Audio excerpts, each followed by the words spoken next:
In this video, we will show you how we took 3 loft beds we bought online and made 2 taller loft beds with a big desk space underneath. And we also built a custom staircase using most of the leftover pieces from the beds. We bought these bed frames on walmart.com. I'll have a link in the description box below.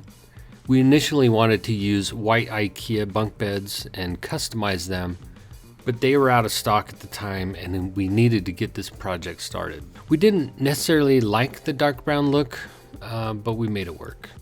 We had a long enough wall for the beds, but we realized that we could install the bookshelves a little bit different. We put the shelves on the outside of the frame to make more room underneath for the desk.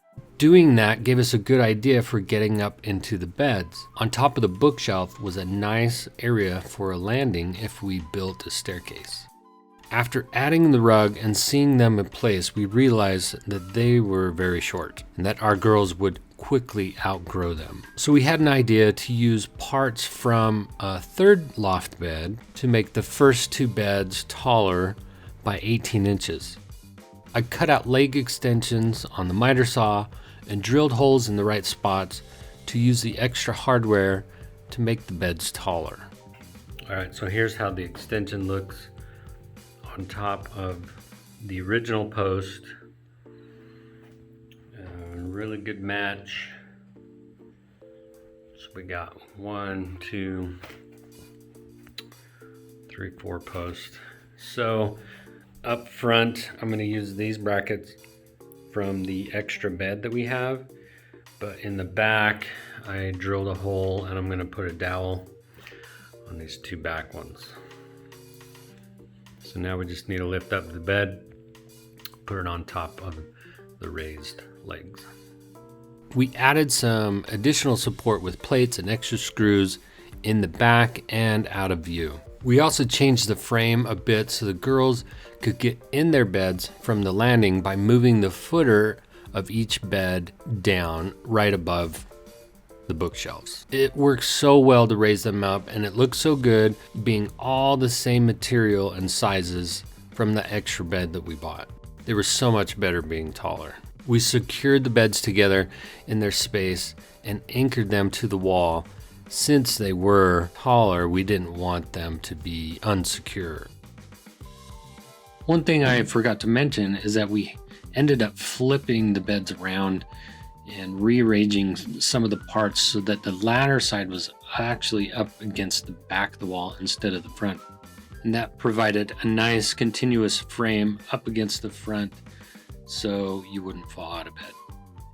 We also added more strength to the mattress by doubling up the amount of slats and screwing them to the bed frame. With the bookshelves on the outside, it ended up being a great landing spot for the top of the stairs. We ended up using a step ladder for a while until I figured out exactly how I wanted to build the staircase. I worked out an exact design that I needed in SketchUp for the landing and the stairs to get up into the beds. I used 2x6s for the landing and stair treads and leftover parts for the platform base and the stringers. We cut out all the pieces, sanded them, stained them to match the bed, applied a few coats of polyurethane and put them together, then put them in place. I first installed the landing and the landing boards, then we attached the stairs. We also had enough pieces to make a handrail going up both sides. We touched up the stain a bit in some areas, and there you have it. There is lots of room under these beds, and this is how we ended up setting up the desks. We had these desks from another project. Initially, we wanted to custom build some desks out of some of the parts that were left over, but we ran out of time and we just used these desks instead. The girls ended up hanging lights and putting some organizers up on the walls for their pens and crafting.